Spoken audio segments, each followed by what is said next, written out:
So please take a moment to introduce yourself in the chat or the comments. Give us your name, where you're tuning in from, your preferred pronouns. Yeah, and before we begin, also, we're going to do a land acknowledgement. So let's go ahead and let us know where you're from, where you're calling in from, and Grace is going to do a land acknowledgement. Thank you, Asma. So for folks who have written in, I just want to take a moment to just like settle into your bodies, settle into the spaces where you are, wherever you are joining us from, and take a deep breath. We are located on the land within Indakina, which is the traditional ancestral homeland and waterways of the Abenaki, Pennacook, and Wabanaki peoples, past and present. We honor, we recognize, and we respect these peoples, especially the Abenaki and our ancestor, Yandakini, who have stewarded Ndakina through the generations. In that spirit, today we will begin by acknowledging that we are guests in this land. Thank you. Thank you so much. I am looking at the chat. We got people from Mullen, Bedford. We got people from Lebanon, New Hampshire, from Hanover, from Dover, Durham, Donhouse, Belmont. We got Concord. We got Manchester, Keene, woo, Portsmouth, Concord, Rindge is in the house. Yes, we have our elders in the house. Portsmouth is in the house. We got Rochester. Ooh, we have people from all across New Hampshire. Thank you so much. Pembroke is also in the house. Thank you. And thank you, Grace, for the land acknowledgement. So important. So today we're going to be covering a bill that has been introduced in the New Hampshire legislature that, if passed, would not only have a detrimental impact on our state, but could pave the way for other states to pass similar legislation.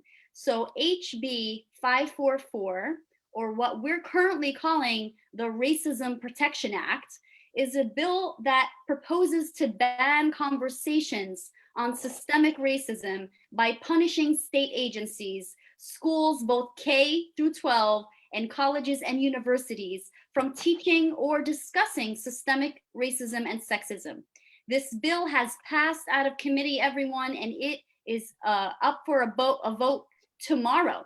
So what's even more alarming is that the New Hampshire Republicans have just added it to the budget as well as an amendment that was accepted and will be voted on Wednesday and possibly Monday. If it may be possible Monday as well. So yeah, so this is what is happening.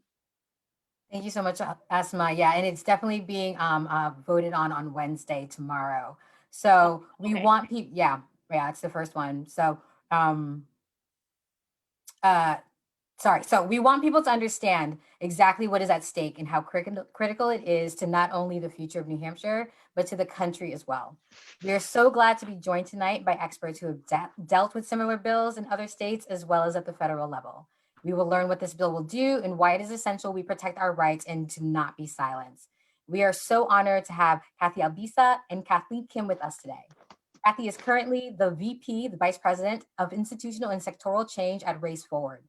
Prior to this position, she co-founded Partners for Dignity and Rights, formerly the National Economic and Social Rights Initiative, in order to build legitimacy for human rights in general and economic and social rights in particular. She now serves on the board of the Rights and Democracy Institute, and Kathy has a background in constitutional and human rights and significant expertise in reproductive justice, corporate accountability, and economic and social rights. She has published extensively and served on boards as diverse as the Center for Constitutional Rights. Kathleen Kim is the Associate Dean for Equity and Inclusion, Professor of Law and Williams M. Raines Fellow at LMU Loyola Law School. Her work examines immigrant rights through the intersectional lens of race, gender, and class. She is a globally recognized human trafficking expert, and in addition to publications in the UCLA Law Review, Iowa Law Review, and University of Chicago Law Forum, she is co-author of the leading casebook on human trafficking and has an upcoming book from Cambridge University Press. She helped to launch the LLS's Immigrant Justice Clinic, Anti-Racism Center, Survivors' Rights Clinic, and Anti-Trafficking Policy Initiative, in which engages law students in legal advocacy grounded in race, gender, and immigrant justice. Welcome to Kathleen, and to Kathy. Thank you so much. So here we are. We're in the year 2021. We've been collectively, over the past years, it seems like we finally reached a place where people are realizing that this idea of being colorblind just doesn't work, right? And we really need to be able to discuss racism in order to be a truly multiracial democracy. But obviously, near the end of his presidency in September of last year, Trump issued a racist executive order, and suddenly we see copycats everywhere.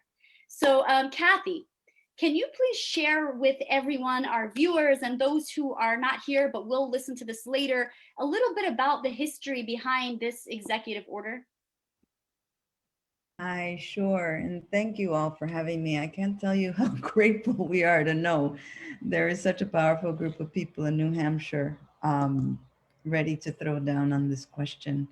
So I suggested to Asma that at first I apologize I don't actually have prepared remarks because these laws are now in 7 states and they're keeping me a bit busy.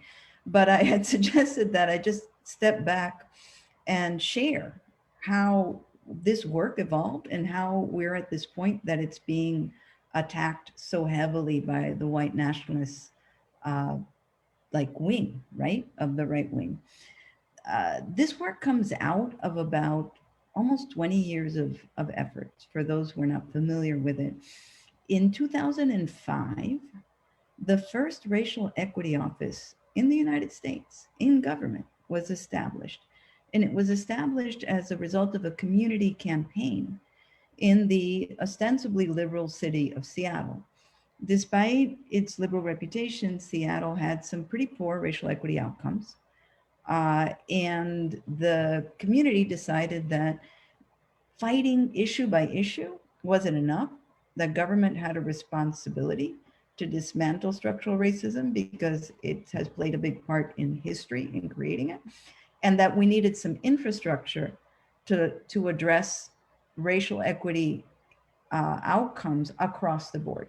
So they fought for creating this office, and they actually hired one of the community organizers who was part of that campaign. And his name was Glenn Harris. He is currently the president of Race Forward. At the time, he was a much more rebellious, snarky organizer who was really mad at the government in Seattle. And so to deal with him, they hired him. And so what he decided to do was bring an organizing lens to government, to racial equity work in government, and developed the approach that is now advanced by one of the programs I oversee, the Government Alliance on Race and Equity. And what that program does, and what now 300 jurisdictions are committed to, are to normalize conversations about race, because they're very difficult for us to have, to operationalize racial equity in local government, so that you're looking at how to close gaps and address outcomes, and organize within government to develop more racial equity advocates and leaders within government to connect to community for shared goals. That started in Seattle in 2005. Fast forward, the membership has doubled over time, but with the biggest jump happening after the murder of George Floyd. Not surprisingly, right? And we also tracked that the use of the term systemic racism increased by something like 5,000% in terms of mentions after the murder of George Floyd. Now, suddenly, the country is in this conversation, a serious conversation about racial equity. Our membership went from 150 to 300 practically overnight, and we have new applicants every day. And surprise, surprise, the Trump administration is not pleased with this. So they issued an executive order that Asma referred to in September, which was a masterful piece of narrative gaslighting. It, as you see in the signs that I saw pictures of in New Hampshire, they literally flip the script and they call racial equity work a form of racism. What they don't do is finish their sentence, and they mean racism against white people. And the way that they construct this is by actually denying that systemic racism exists. All the bills prohibit anyone from actually talking about systemic racism. And they try to reduce racism to an interpersonal level, what one person might feel about another, what one person might do in relation to another, which makes it a lot easier to argue that white people could be victims of racism as well, which everyone here knows is utterly impossible because racism is a system. It's not an interpersonal problem. While there might be bias from any group of from one person to another in any direction, racism is a systemic issue. This is what they're trying to erase because this is what the country was starting to understand and grapple with after the murder of George Floyd. That executive order was eventually stopped by the courts, and they knew it would be. It did everything that the New Hampshire bill does. It prevents training, it prevents conversation, it prevents education. It creates very vague constructs about what you're allowed to talk about and what you're not. And it denies, again, the notion that systemic racism exists. So their purpose actually wasn't to implement that executive order. They knew it would be stopped by the courts, and it's likely to be stopped by the courts again. It is now in 7 states. But this is a narrative project of the far right. This is the messaging that will activate their base. This is the messaging that they want to see people use when they disrupt our trainings. This is what they want to use to catalyze nuisance lawsuits, as happened in the state of California after a white police officer sued the state of California for suffering harm in a racial equity training. This is the kind of disruption they're trying to generate.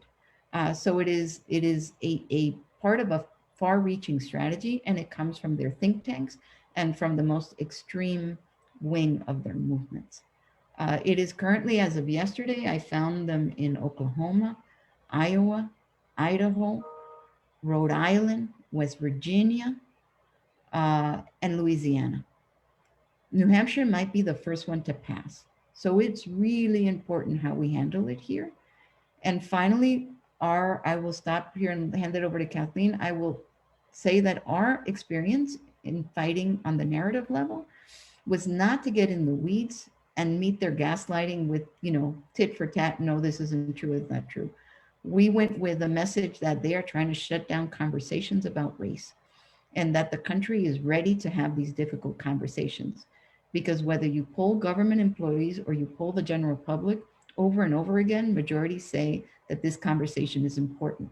And by shutting down conversations, they are actually undermining the multiracial democracy project, which means they are undermining the project of democracy, because if we are to have any democracy at all, it is to be multiracial.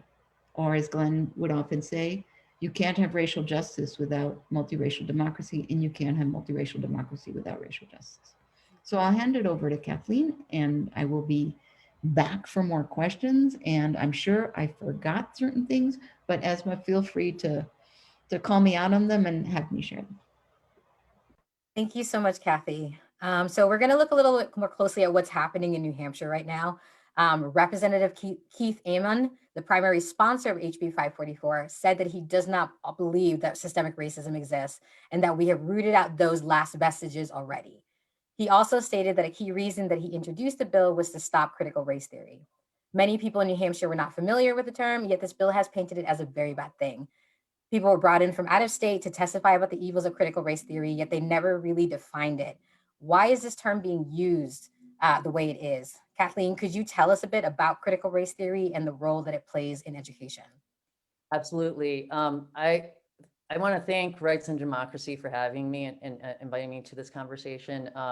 Thank you, Kathy, for your powerful remarks. I also had the opportunity to review some of the videos of the legislative hearings and that deliberated over 544, and I appreciated the comments of some representatives here in this Zoom room that were very scrutinizing of the intentions behind 544, and also exhibited foundational knowledge, solid knowledge about what critical race theory is and what systemic racism is, and echoed a lot of what Kathy just described, which is just social reality. So to Grace's question, what is critical race theory? It's a theoretical perspective that was founded in legal academia, and I also noticed a lot of errors in the comments that were made by some of the the individuals who testified from the public during those legislative hearings, but it's founded in legal academia in the 1980s, and it developed out of critical legal studies, which has been a long time movement of critical legal scholarship. And there's now critical tax theory, critical immigration theory. In addition to critical race theory, there's critical feminist theory, critical intersectional theory. This is a pillar of theory that is essential in legal education and actually education throughout the university. And as the inaugural Associate Dean for Equity and Inclusion of the law school, I have a mission, commitment, and professional purpose to understand the values of foregrounding anti-racism in our delivery of education, and education that fulfills the whole person, the student, as a holistic individual with a deep concern for social justice. And as well said by my colleagues here, Kathy, Grace, and Asma, to achieve a multiracial democracy. We've witnessed the failure of democracy, and we know because that failure occurred because of a resistance, and really white patriarchal supremacist resistance to the social reality of multiculturalism in this nation. So critical race theory, as it emerged in the law, began to acknowledge that the law has an inextricable relationship with structural racism and other systemic inequalities. During the 1980s, there's a group of critical legal theorists, including Kimberly Crenshaw, Derek Bell, Ian Lopez, that Richard Delgado, that came together to apply simply a race-conscious lens to the way in which laws reify systemic power. This is not made up. It's a critical lens that draws from actual historical facts and traces that history and the laws that emerged from those contexts and have perpetuated, and how those laws have evolved in different forms, but to still sustain white patriarchal supremacy. Critical race theory is actually fundamental to our teaching at LMU, Jesuit Catholic University. It's anti-racism is an explicit part of our mission. And in all of our teaching, and not only teaching, but in our campus climate objectives and our objectives with respect to our community composition, our aspiration is to achieve equity and inclusion, which requires scrutiny over power imbalances that result from race subordination and other historically oppressed identities. I'm just looking. Oh, okay, sorry. I thought that there was a chat question for me. So I'd like to draw a little bit of attention to 544 in particular. First, from a lawyer's perspective and a law professor's perspective, I've given a lot of, I've litigated a lot, civil rights litigation. I've also provided a lot of government testimony, legislative testimony, expert testimony in criminal and civil cases. I've litigated a lot of human trafficking cases. I started my career as one of the first lawyers in the nation to be directly representing trafficked workers in their civil lawsuits against traffickers, without acknowledging both their individual experience of race, gender, economic subordination, as well as the laws that are stacked against them to challenge or present barriers to their access to justice, I would have never had a career in anti-trafficking work. It's palpable. So now I'm going to bring it back to 544. The language of 544 is not only legally convoluted, and as my colleagues here already stated, as Kathy stated, will definitely be challenged in court, and taxpayer dollars are going to have to pay for those litigation costs for a bill that's not constitutional on its face.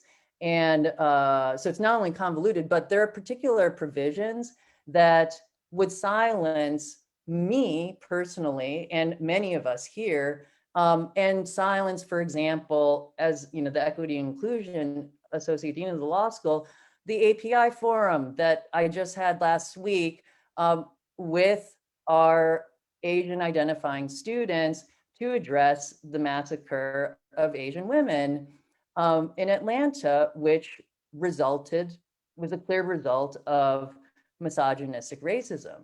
And that forum was meant to be a brave, safe space that deliberately elicited the narratives, the individual experiences of our students so that they could share evidence-based reality versus narratives that are perpetuated through a white supremacist lens, like the kind of narrative that the sheriff's department in Atlanta, in response to the shootings, stated, well, he was just having a bad day, right? The killer was just having a bad day.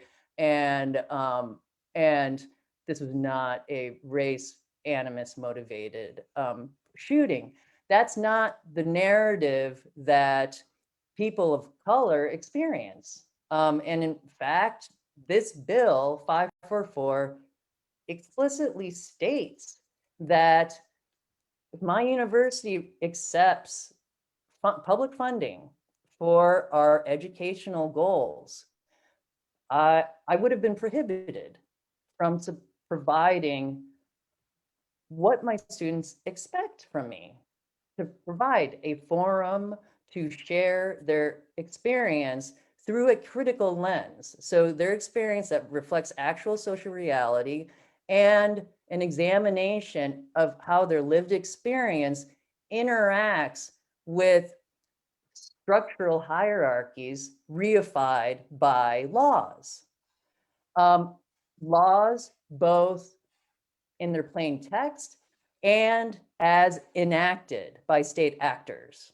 So state actors that kill unarmed young Black men and women, right?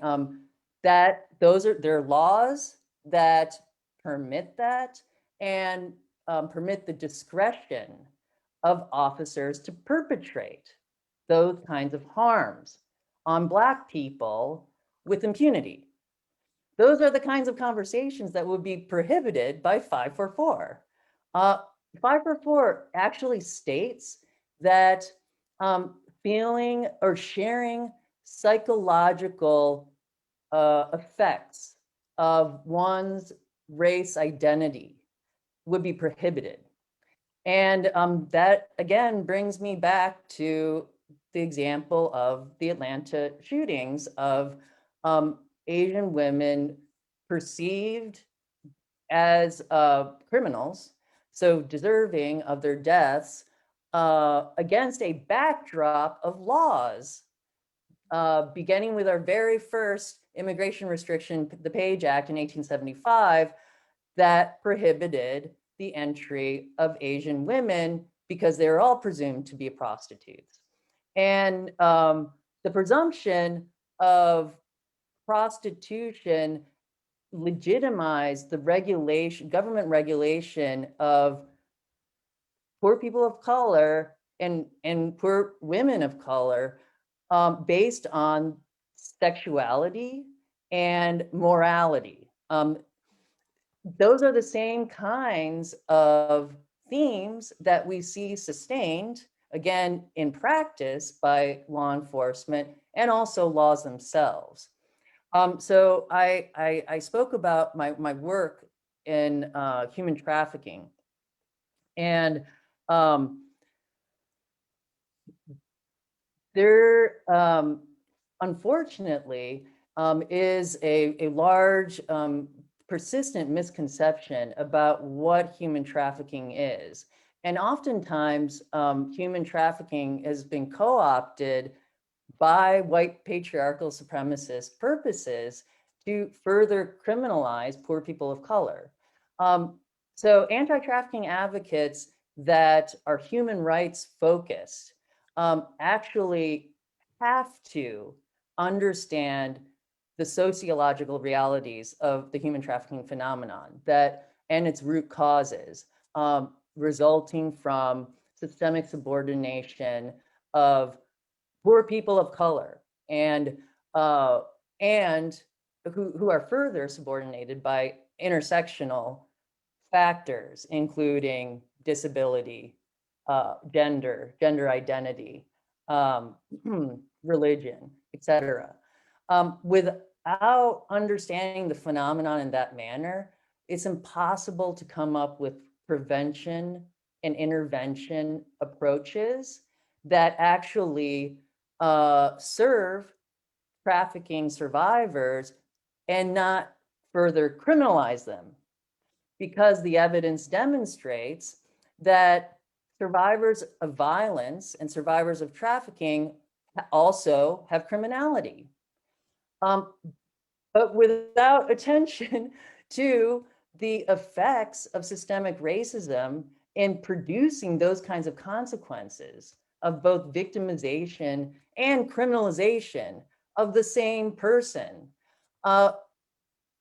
will never, the law ceases to evolve. The law ceases to be a tool for change. And maybe the law is inherently too entrenched in white patriarchal supremacy to be a tool of change. 544 is certainly an example of how the law is being exploited for that purpose.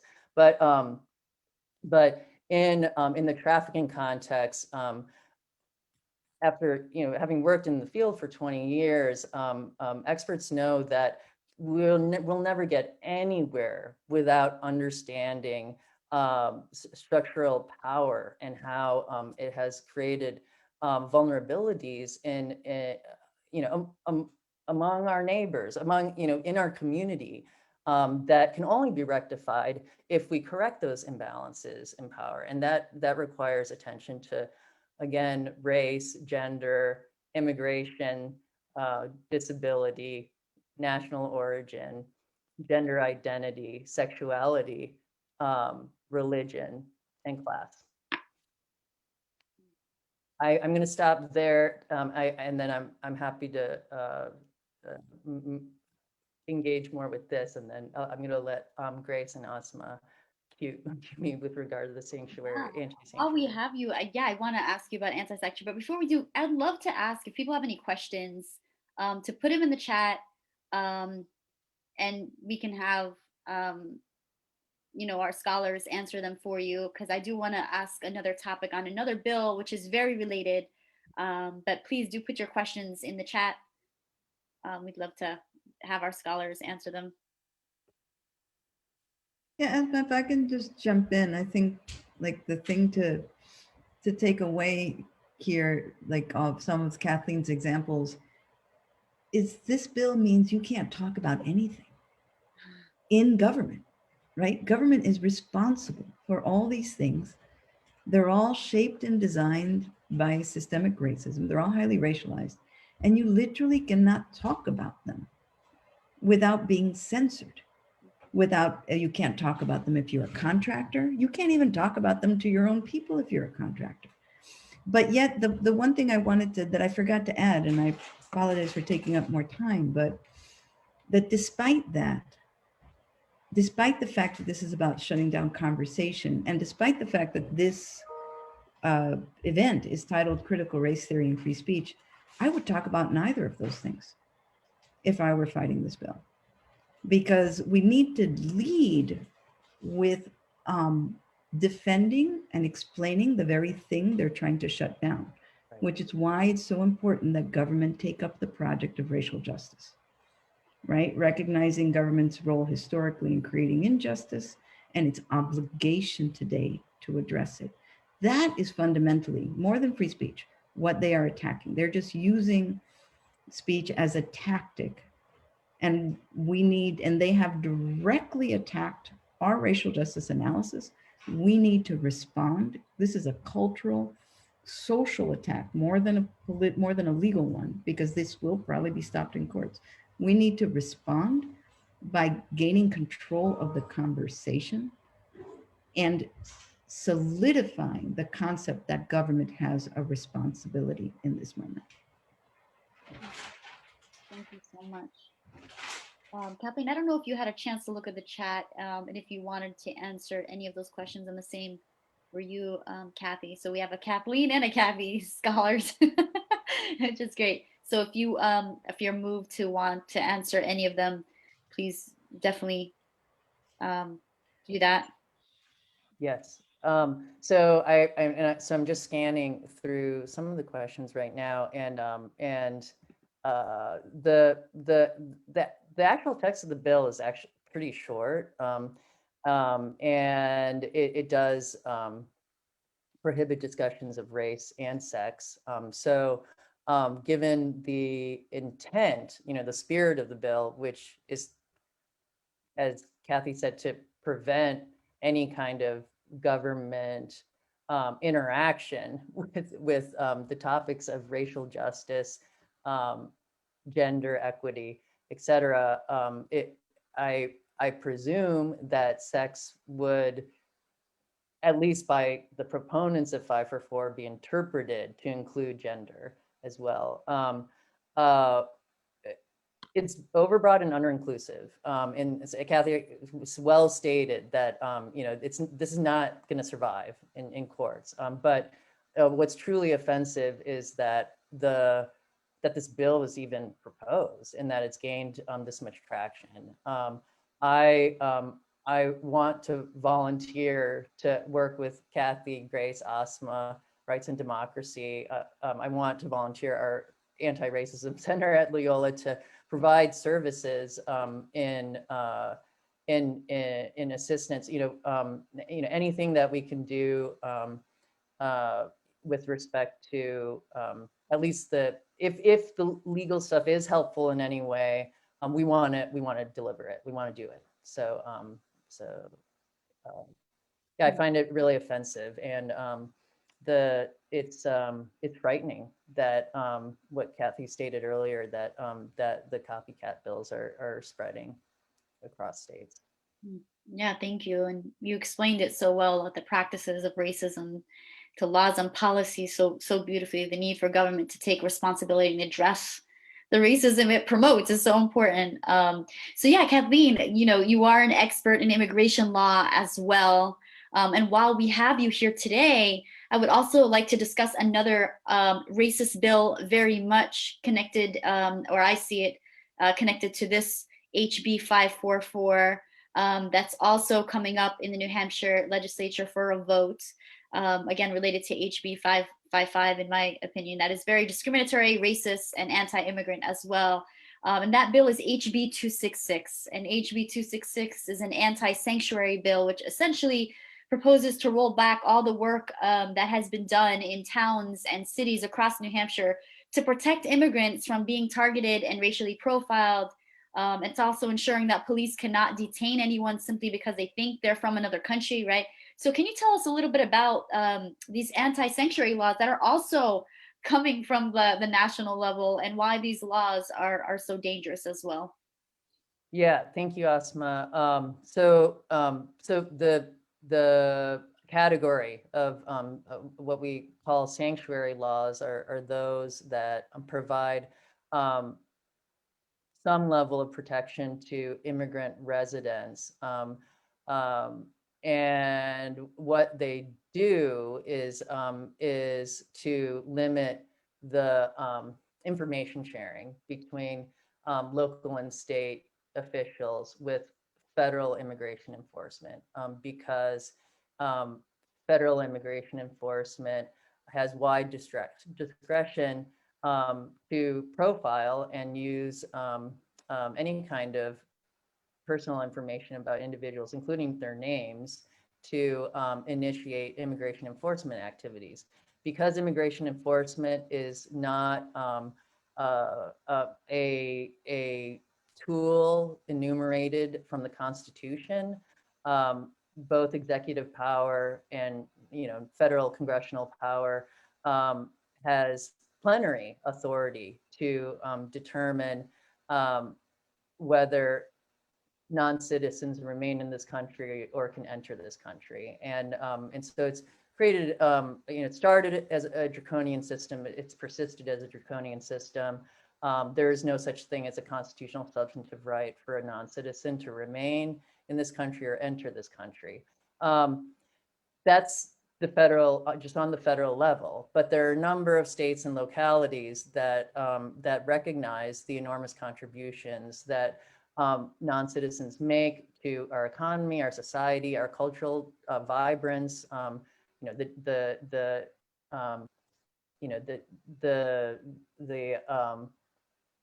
very life of our society and the vibrancy of our society. I call myself a second generation new American. So my parents immigrated here, and the anti-sanctuary bill at one time would have resulted in their deportation. So when they first immigrated, because immigration policy is political in nature, I mean, by its in its legal essence, immigration policy can change from one federal administration to the next. So when states are trying to honor the contributions of their immigrant residents and also to preserve community stability of their state by limiting information sharing between local and state authorities with immigration and customs enforcement, they're simply exercising their own state constitutional 10th Amendment powers to ensure the welfare and public safety of their state. And that those concerns, welfare and public safety, means apply to everyone living in the state. That's where citizenship status doesn't matter. State authorities cannot deport anyone. That's within the exclusive jurisdiction of federal authorities. In fact, state authorities, and this has also been adjudicated by the U.S. Supreme Court, Arizona's infamous anti-immigrant SB 1070 law, which was found unconstitutional by the U.S. Supreme Court because it was really an unfunded mandate requiring state and local authorities to investigate immigration status of racially profiling individuals, to investigate their immigration status. That's actually interference in federal authority over immigration. So it was adjudicated as unconstitutional. Furthermore, immigration detainers, which are specifically cited in 266, requires New Hampshire state and local authorities to grant immigration detainers, which have also been held to be unconstitutional. Immigration detainers permit or a request from Immigration Customs Enforcement to state and local authorities to keep someone in custody. If they've taken someone into custody because of a reasonable suspicion that some kind of criminal activity was undertaken by this person, or even if the person was, a witness or even a victim of a crime. And if that information is shared with ICE, then ICE will make a request to that police department.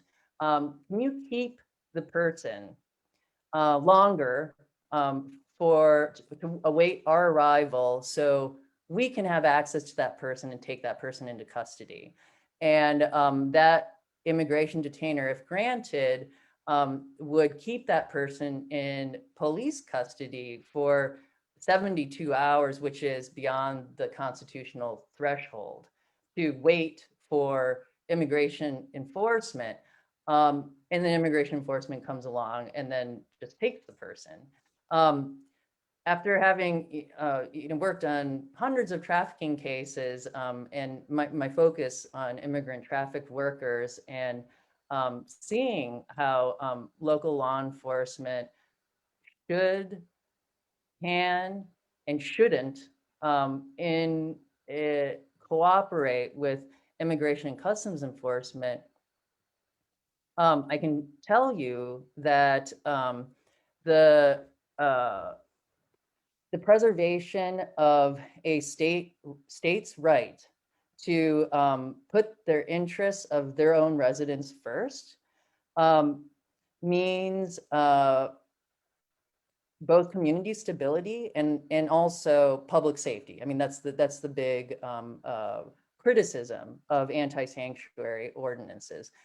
Local and state police authorities, for the most part, are very opposed to anti-sanctuary ordinances because it chills the coming forward of immigrants who are often also the targets of victimization, and police do not want to be misidentified as immigration and customs enforcement. So I think I got a little convoluted, but I meant to make 2 points. From both the states' rights perspective, anti-sanctuary, bad idea. From a federal government perspective, anti-sanctuary, bad idea. Federal government does not want state interference in federal government activities. States do not want to engage in federal government work. It would be a waste of state resources and counterproductive to states' goals. Thank you so much. I wonder if you also feel like this bill is very much tied to 544, either Kathy or Kathleen can speak to that. I said I see them very related. And if, yeah, can any of you speak to why that is? I know in the New Hampshire legislature, we're really afraid that at least HB266 will pass. We're terrified. And I know the governor, Sununu, said, he most likely will not accept HB544. It is in the budget now. So we are a little worried. But again, with HB266, that we're really worried that might actually pass. And in this state, it's that has a few minorities, people of color to begin with. Something like this could be detrimental to New Hampshire, not just morally, but also financially when we're talking about businesses and et cetera. So yeah, if you guys can speak to that, that would be great. The connection between these two bills. I mean, they're clearly inextricably tied. Like, let's think about what do we mean when we say racial equity work in government? What have the jurisdictions who've committed to racial equity processes said they need to do? They need to look at their policies and practices and see what kind of racial equity outcomes they produce. If you look at this bill, which is a draconian bill attacking very vulnerable communities, you know who is being impacted and how. You know there are going to be racially disproportionate outcomes with this bill. In fact, when Trump came into office and they talked about the veritable sort of the blue wall that opposed him at the local level, a lot of those were members of the Government Alliance on Race and Equity. And when they refused to cooperate with his deportation policies, they did so explicitly and publicly on the grounds that it had racially inequitable outcomes. That when you target certain immigrant communities, you're not targeting them because they're immigrant communities, you're targeting them because they're non-white communities. And this is one of the ways you are able to create these racialized outcomes. So there, it is all part and parcel. The attack on racial equity work is an attack on all our communities. It is a way of shutting down conversation on all the various tactics the right is using to create racially inequitable outcomes.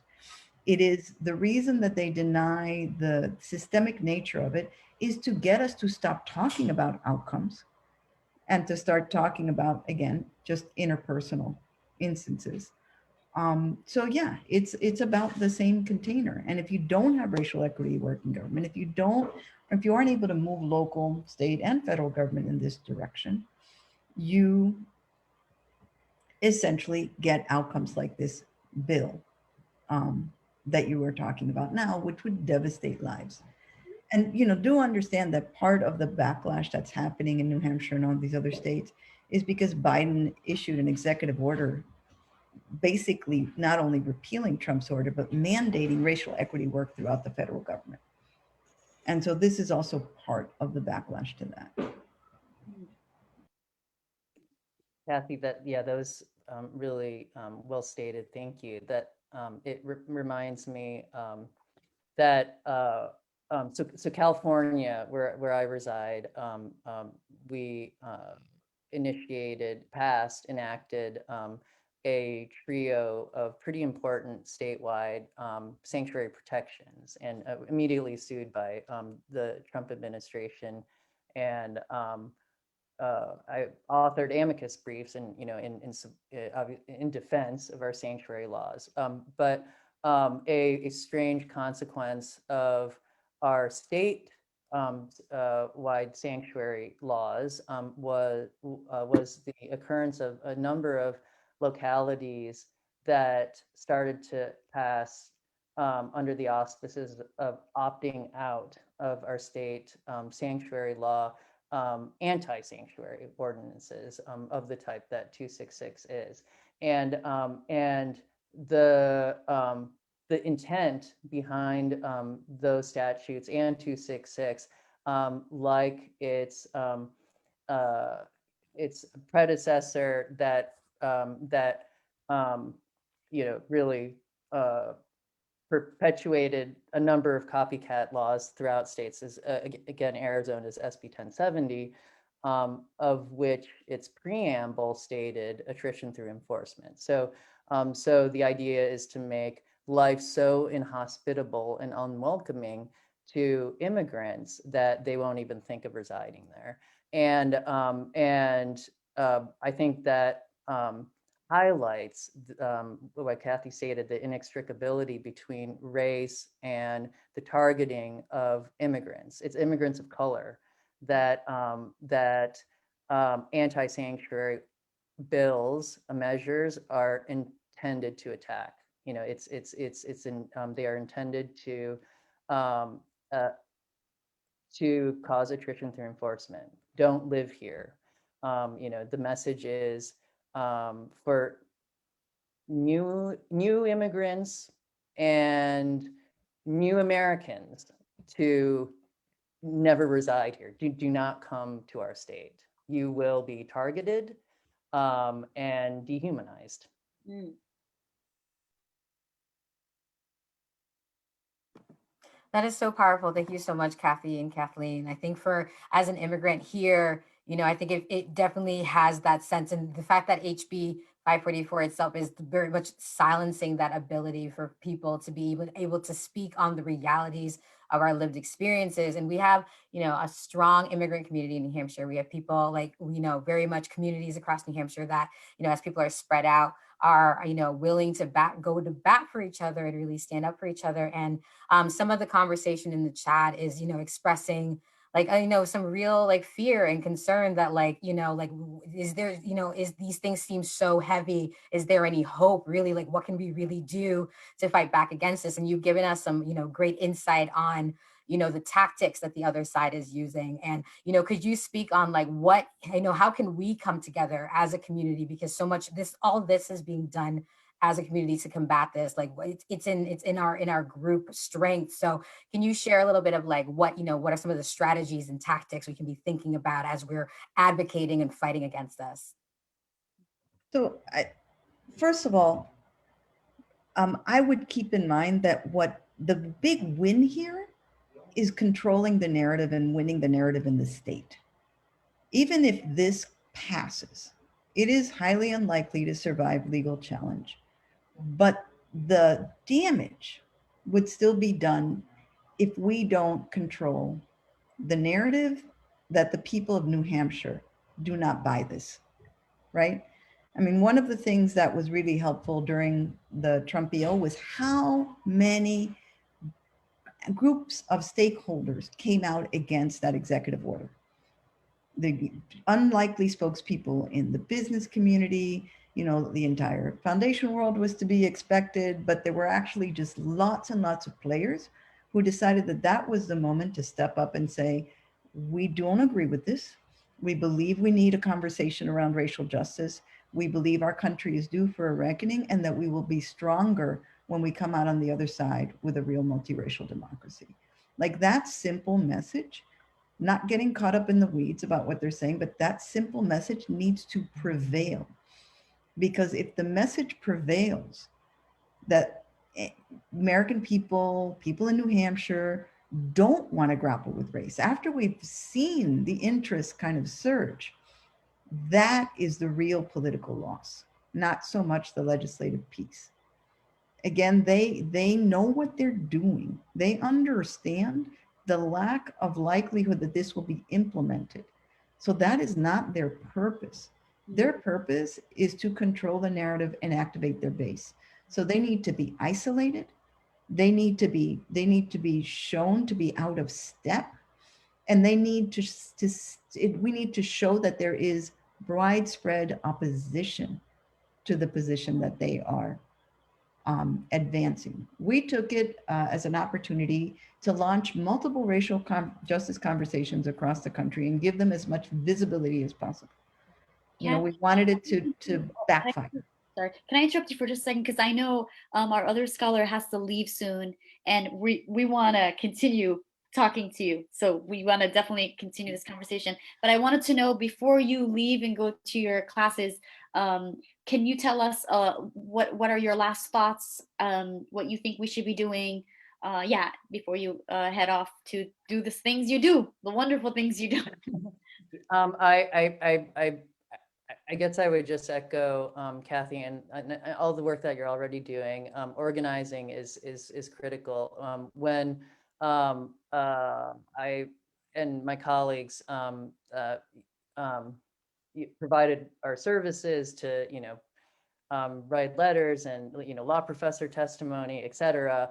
Again, it was in service of a campaign, and we were able to identify, with help from the organizers in the campaign, how we could best provide our resources. And without a movement, our voices are lost.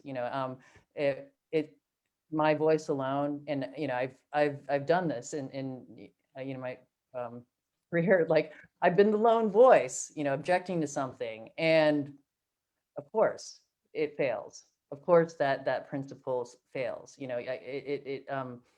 The forward-looking progressive agenda can only work with mobilization and organizing. Cool. Thanks. Thank you so much. We really appreciate you joining us. I know you have to go off to teaching classes, so really appreciate you. Thank you so much. Thanks, everyone. It's such a pleasure, honor. Thank you. Goodbye. Kathy, going back to you, because Oh, I'm sorry. I forgot you had to leave at 7. I didn't mean to jump in like that, and I forgot. That's okay. This is good stuff. Thank you. But why don't we actually open it up, because we've been just talking at you all for a bit. I don't know if people want to jump in or not. So we do have a question in the chat about how we can get New Hampshire opinion polls to show the opposition to this type of bill. Do you have any thoughts on that, Kathy? I'm sorry, didn't you, New Hampshire what? New Hampshire opinion polls to Oh. show the opposition to this type of bill? Like, how can we sort of use, reflect our own data back at each other? Yeah. So have you done opinion polls on this question? No, I have not, no. not that, Okay. yeah, not, we haven't either, but there may be opinion polls out there, but I think Or we can work, I mean, like if this coalition, if this group of people wants an opinion poll, we will help make that happen. Awesome. And I think if you ask the questions correctly, you're going to get the answer you get almost anywhere. Of course. Yeah, we definitely have a coalition of people who are, coming together, trying to figure out a good strategy around this, knowing how important it is to win the narrative is very helpful for us as we think about, what is our messaging, what is our digital campaign strategy, how are we getting people out, this is definitely one way, Rights and Democracy coming together with community partners, Manchester Community Action Coalition to at least like start that conversation as a community so we can like continue getting that, getting these ideas and these truths out so we know how to have these conversations with each other. So I see Robert is concerned that the majority of New Hampshire constituents might support this narrative. So do you believe, and I'm not in New Hampshire, that if the question were about the need to have honest and complicated conversations about race, that the majority of people in New Hampshire would disagree with that need? I think the problem is the way they're framing it Right. in the legislature, and they're making it, as you said, Kathy, from systemic to personal, and so how do we? I know you've told us, and I'm gonna say it again. How do we reclaim the narrative and not remind people this is not about individuals? We're talking about a system, and this is about government owning up to the systemic racism that it's created, that it continues to perpetuate. And so framing it around this is shutting down important conversations, framing it around the need for a multiracial democracy means we have to talk about racism.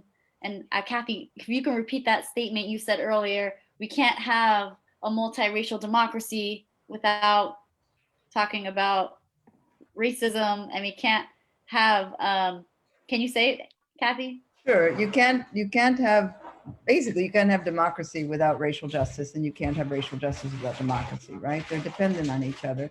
But I see 3 hands, and so let's and before we take them, like I understand the instinct and the need to want people of color out there on this, but it's really important to have white spokespeople out on this. Our data shows that it's actually really, really important. So Representative Harding. Well, thank you. I was actually just typing a remark in the chat, but I mean, I think an opinion poll, I'm not sure. I mean, it depends on how you do it, but I think most people are probably 98% of the population of Hampshire is unaware of HB544. They probably don't know the term critical race theory, although they certainly instinctively understand that racism is a problem.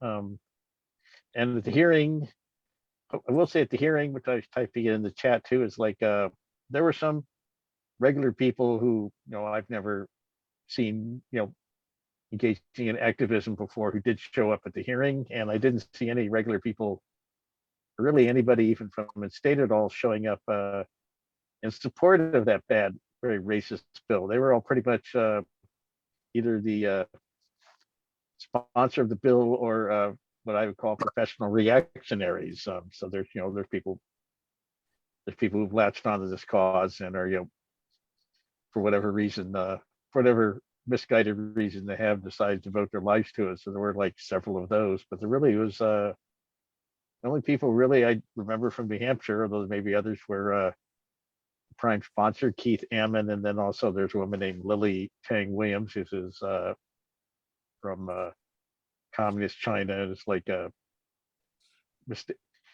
kind of taking up the Republican Party here in New Hampshire. So that was like yeah, so an opinion poll would be interesting, but that would be kind of interesting to see. Certainly you get one, you can certainly, if you ask the questions right, you can certainly probably established that the vast majority of New Hampshire are fair-minded people who may have some blind spots, but certainly don't support the type of draconian measure in the bill. And of course, the bill is written so broadly, it would prevent any anti-racism, anti-sexism, or any anti-discrimination efforts at all.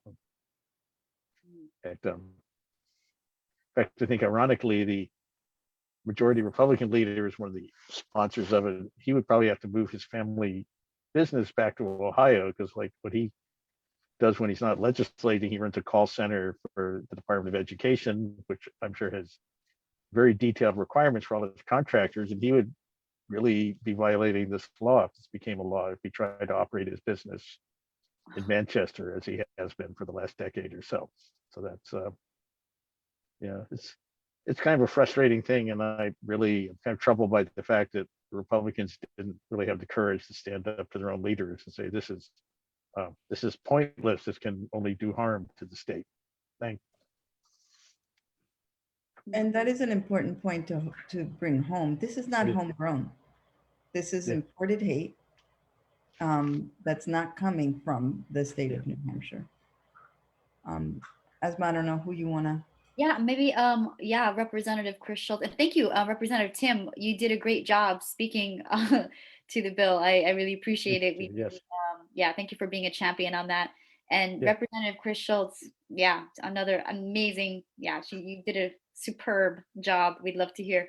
All right, thank you to all of you. I mean, so many of you spoke on this bill, and I am so grateful you hosted this. I wish, in a way, in a selfish way, we could have these discussions like right after those difficult hearings, so some state reps could come on and have a little bit of group therapy to talk about. We've got 3 rough days ahead of us, so that's why I'm scrambling here with some laundry. But anyway, I'm wasting time now. Okay, focus, Chris. I have 2 questions. One I put in the chat, and that is, and I'm not even sure how to ask it other than I'm glad Peter Schmidt is here, my fellow state rep on eDNA. I am still shocked by, and this is just my point of view, when I talk about responses to racism, and I have in multiple contexts now, but especially with that hearing ahead of time and how we handle it on the House floor, and maybe they're right, I don't know, I don't think they are though, that maybe my approach is seen as too aggressive. I think if there is a chance we can win over any Republicans, that'd be nice. I'm not convinced that's true. And I feel like it has someone who grew up in the South, who has family members who are racists. I've dealt with racism from that point of view my whole life. I can honestly say I love racists because they're my family members and I love them. So I just don't understand this sort of more tepid, don't push back, my characterization. As those of you who saw how I handled the hearings, I will say my fellow Democrats on the committee were very not happy with me. And then I gave a speech before we voted on it. I don't regret it at all. I would love to know your perspective then on, am I right that my instincts coming from the South are the right instincts? Or is there some sort of middle way that I'm missing? That's a long way to ask it. My second question is to get back to what, Kathy, you were saying about systemic versus individuals. I'm not sure I totally get what you mean by that. And I think this is a big piece of what I'm trying to connect with because I feel like if we can't fight what you're suggesting we fight on messaging from the actual floor of the House, how do we ever gain traction everywhere else? I don't know. Maybe I'm dumb. Those are my questions. Do you want me to respond, Asma, or do you want to take a couple of them? Is that? I would also like to bring Grace in there too, if you want to say anything. I'm gonna let you start, Kathy, first, and then I'll jump in. So in terms of political strategy, let's remember what happened in 2016 when our opposition named race and we didn't. When we don't name race, it turns out we lose, right? And our opposition owns the narrative. On your second point, I think that is exactly the work we need to do, explaining systemic racism, and finding the simple terms that don't reduce it to, are you a bad person or not? That is not the conversation. Does that mean there aren't individual races? Sure. Are they actually the problem? No. Right. The problem is a system and a history that created that system. Just a quick example. Today, a lot of Black and brown families can't get mortgages because their credit scores were destroyed because of subprime lending that was racialized. But the people who are denying those mortgages today are not using race as a metric. It's simply the system that leads them to deny these mortgages, right? You don't have to be a bad person to be part of a system that leads to racialized outcomes. You don't want to be in a politics of grievance. You want to be in a politics of solutions, right? You need to move. What happens when you're in a politic of grievance? You're still focusing on the sort of white racist person. That is not who you want to focus on. You want to focus on the needs of communities of color and think about the outcomes that you want to achieve for those communities. So long as we're in a politic of grievance, we're focusing on the wrong thing and we're not looking for the systemic solution. There will always be all kinds of people amongst us that we will never change. But the kind of system we live in, that we should be able to change. Completely agreed.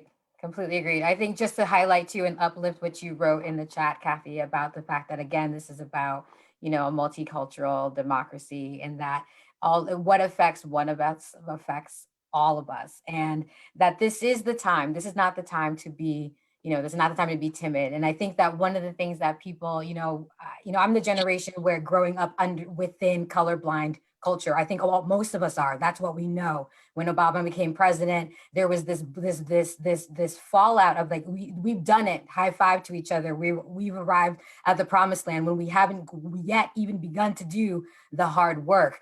And part of that hard work is at first naming it in such a way that allows all of us to be able to like feast from the bounty of to remind us all, we are one of the richest states in the country. We do not have to fight in the ways that we do. We are one of the wealthiest countries in the world. We do not have to do this. And so I just wanted to like answer that and just like lift that up. Asma, do you want to jump in and add anything before I call on the next person? Yeah, Chris, your technique is exactly what we need. It's an insult. It's an insult that somebody who claims to be a Democrat would tell you you're too aggressive. No, you need to be out there. We need to be naming what's happening. The people behind this, the Heritage Foundation on the national level, do we want to talk about how racist they are? Do we want to talk about their scholar who literally said, quote, right, the average IQ of immigrants is substantially lower than the average of white native population? And that difference is likely to persist over several like, these are the people that are pushing this. They authored the executive order. And I appreciate you calling that out. I appreciate you naming those people that are calling you and you telling them, hey, aren't you the same person that is against the gender gap? And here we are talking about the sexism in this bill. Like, I appreciate you naming that and naming the need for us to have these conversations. So every time I've listened to that 3 times, as painful as it is, but just to hear it and know who are the people that are speaking up for us, and you're one of them. And those people that are silent, we see you, and your silence is loud. Your silence is loud. We need you to be champions now more than ever. So no, I don't want you to change your technique. Thank you so much for being who you are. And the same goes for Timothy and all the representatives that's spoken up for us, and also all the people on the ground who have taken off of work, who have made sure that their voices are heard. And even if they couldn't take off of work, you've written letters, you've called. Thank you. Thank you. Yes, thank you so much. Shall we take the round of questions? I would hate for anyone to not be able to kind of throw out their thoughts if we have the time. Absolutely, we do. Yeah. Grace, did you want her to call on somebody? Or? Yeah, I did see Peter's hand up, so I want to go ahead and make sure that you have a chance to speak, Peter. I'm not sure whether there's another Peter. Are you talking to me? You're the only Peter I see, so yes. Okay, well, so of course, this is a very important topic because um, this is a nationwide campaign. This was referenced earlier in the conversation, uh, that it's not just New Hampshire. The reason New Hampshire is a kind of a special breed of cat in some respects because of the nature of our legislature, and so it's so much easier to get into the New Hampshire House in some respects because since it's not paid, nobody's going in there to make a fortune, and we have a lot of people who are and the Free State movement pollutes the entire situation because these people have come to New Hampshire to change New Hampshire, and so they are, they run for the House and they get in. They're way out of proportion to their percentage of the population, and I believe that the sponsor of the bill is a Free Stater, and the third sponsor of the bill is also the majority leader of the House. You think you're going to get an honest vote in the committee when the majority leader is one of the sponsors of the bill? These people are, I mean, every Republican voted for the bill, every Democrat voted against the bill. So these are all factors that make things a little bit difficult to generalize, but because this is a national effort, it's really important that we try to get things right. I think the fact that this bill has been put into the budget bill, the trailer bill, as an inducement for the Free Staters to vote for the budget. You see the politics of it, absolutely corrupt everything, or certainly influence everything. You have to understand this. I think for all of Ozma's passion, which I certainly admire, it's not as simple sometimes as is just a bunch of racists against a bunch of non-racists or heroes or champions and so forth. There's a lot more to it in terms of getting at it, and so we have to go at it in a politically smart way, because otherwise, I personally don't think that the governor is going to let this get through the legislative process, no matter what the House does, because the Senate is going to have a go at it, and I think they will. I think they'll have a different take on the issue. But it's something where we have to work together. I think conversations like this are very helpful. I've been in the House for 19 years, so I do have a fair amount of background in confronting a number of these aspects, because this ain't the first time we've had crazy stuff. This is just because this is a national effort. It was you that mentioned earlier that it's the Heritage Foundation is behind it, because it certainly came out of Trump's executive order. Where did that come from? Did that come out of the Koch brothers, out of Alec, or whatever? So On those the are ALEC list yet. Hmm? Not on ALEC list yet, which is interesting. But yeah, somebody said Heritage Foundation. Do you know that for a fact that's where it came from? It wouldn't surprise me at all. Because the bill is very, very cleverly written. I personally think that the bill does not really attempt to get at the issue. I think it's an attempt to distract from the issue in a way that will harm what is actually being done in New Hampshire by many churches and civic and social groups that are trying to confront the racist situations. And this bill is an attempt to discredit that and distract from it, because I don't think it's really intended. You said it earlier, that it is intended to not to pass, to become law, but to be a source of controversy, to poison the dialogue. That's why I agree with Tim Horrigan that we can't I don't think we can have a public poll. Until this bill came up, I'd hardly ever heard of critical race theory. I heard the term, I literally knew nothing about it. And as a result of it being in my committee, I read up on it. I looked at all the emails we got, dozens and hundreds of emails, most of them from out of state in support, most of them from out of state, and almost all of them damning critical race theory as something that's awful and toxic and terrible.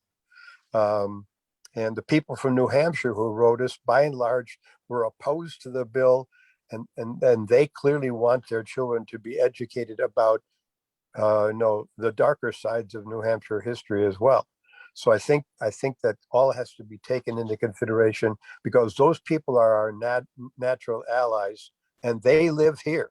The people who wrote to us from California and Texas and New York and all over the country, they're not our constituents, but they're following this national campaign, and they've been drummed up to do that.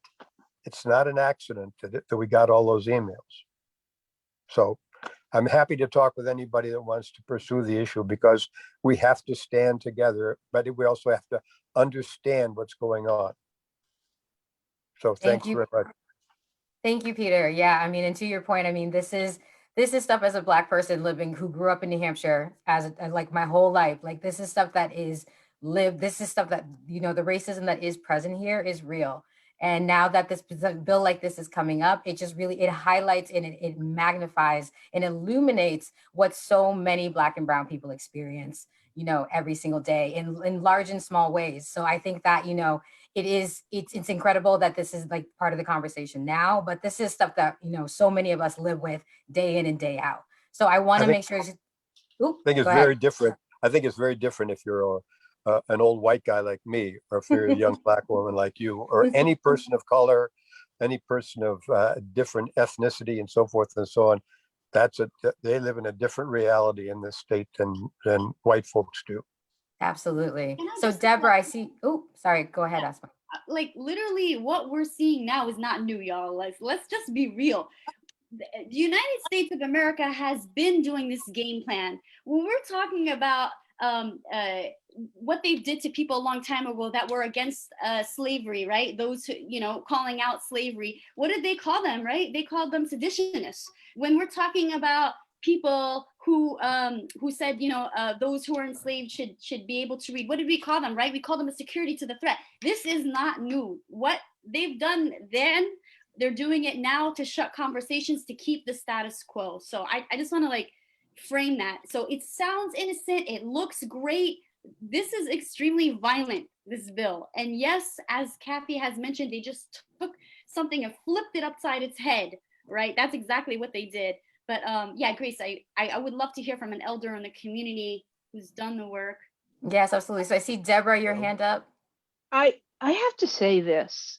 Some of this is shame on us. Okay, because we know the history. So shame on us, because we didn't demand the stopping of the whitewashing of history.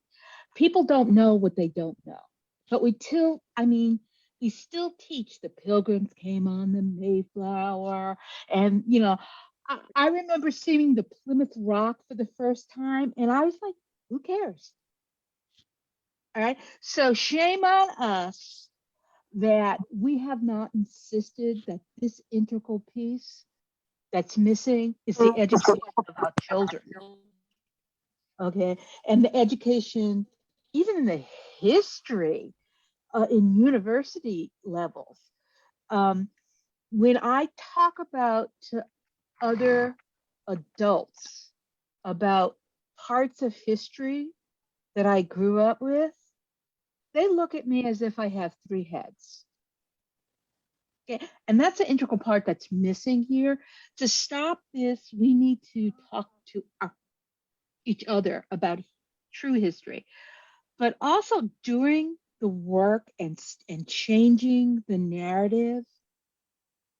That is so important, because everybody who's Black and brown has a racist story to tell. Every last one of them, right? But that's what they want us to do. I want us to talk about systemic racism. And sometimes we don't even know how to talk about that, you know, and how it's damaging us, because a lot of us has internalized that, you know. So I think it's, if we don't start changing that narrative and talking about it in ways that make sense to talk about systemic racism, we're not going to win. We're not going to win in a sense of this will just ramp up their base to come after us more. And can I just wanted to also thank you, Auntie. I appreciate it. You're always giving us real wisdom, and love you so much. I just wanted to remind everybody that the person that wrote the executive order for Trump is Christopher Rufo, and he's a senior fellow at the Heritage Foundation. It's good information. Thanks.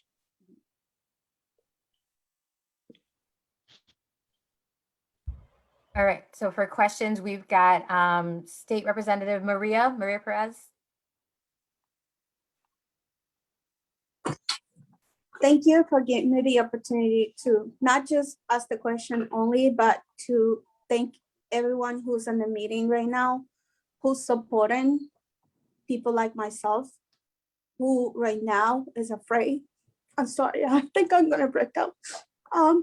Who's afraid, who's scared for whatever's gonna happen tomorrow in the next 3 days. I wanna say thank you.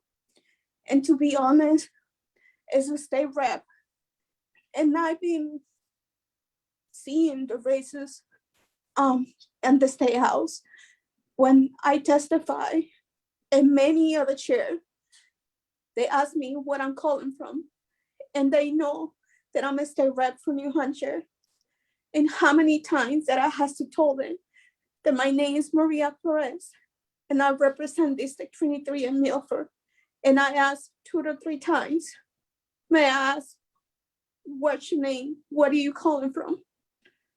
This is the thing that I have to go through every time that I try to testify. This is the racism that we see in right now. And every time that I call it for what it is, many times I've been told that I need to be careful, that I may lose my election next year if I speak up, if I'm openly speak up about racism. We need to call it for what it is. Otherwise, we can't protect our own communities. If I cannot even protect my own self, how can I protect the people of my community? I just want to say thank you for everyone who supported me, to supporting the people as look like me, and it looks like my brothers and sisters, because right now we need everyone to help us. We can't do this alone. And to be honest, for the next 3 days, it's going to be hard. It's going to be hard. It's going to be heartbreaking. And I just want everybody to realize that this is something that beyond myself, we need everyone to fight with us. And thank you so much for having this. And then we have to continue this conversation, because this is not just one event conversation. We have to continue talking about this.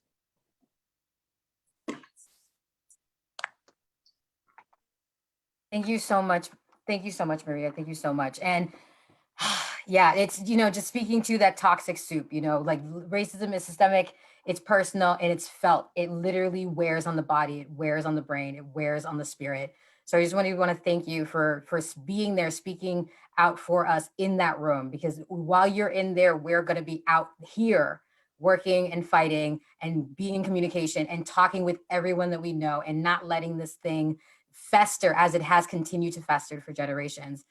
So I just want to be mindful of the time that we are at 7:33, and we have one more person on deck. So I want to make sure to get to their question, and that'll be the last question for tonight, and then we'll keep moving. So Louise. Thank you, and Representative Perez. I witnessed when that happened at one time, and I am so sorry that you had to endure that. And we'll look for ways to support you however we can, because it was an assault on your personhood as a representative at the State House. And I am just really, I'm glad you shared that, because it's the reality of what's going on under the dome at the State House. And we need to bring that out to the public so that they know what's actually happening, because there's this bad behavior. And we see it, those of us who attend hearings, but most people don't know. And it's our job to pick up the baton and carry that message out, because you representatives are doing the hard work there at the State House. My question's very brief, and it seems that they built plausible deniability into this bill on purpose, and that it's really the structure of the bill itself that so reflects the sort of structural racism we're talking about, right? It's the government doing the very thing that we're trying to undo by enacting laws like this. And yet, when I talked to Jess Edwards, Representative Edwards, who introduced the amendment to the budget, his whole point was, point to me, tell me where there's something racist in this bill. And that's going to be their argument. And I'm just wondering how you would address that issue. How do we speak back to that? Because it's the totality of the bill. It's what the bill is trying to shut down, the discussion of race, as you say. And I'm just wondering what your thoughts are on that. And I'm so appreciative of your presence tonight, Kathy. So thank you very much. So my instinct is that they're not asking real questions. And so answering their questions is not what's going to move the needle. I think you collectively in New Hampshire need to decide what are your, what's your overall message and what are your basic, points behind that message. I mean, the thing to focus on, for me, is this bill inhibits an important conversation. We need to talk about systemic racism. Now, where the bill does cross the line a little bit, because they are building in plausible deniability, it is intellectually deviously evil and brilliant. Chris Ruffo is not an idiot. And you're right, they did that very intentionally. It's just to really focus on the need for the conversation about systemic racism, the need for government to have that conversation and to talk about history and systems. And so my response would be, this bill is inhibiting an important conversation on systemic racism in government. We need to have that conversation. And, he's going to say there is no systemic racism. Therein lies the fact that there's no conversation, right? And so, one possible response is not to message in their sandbox, right?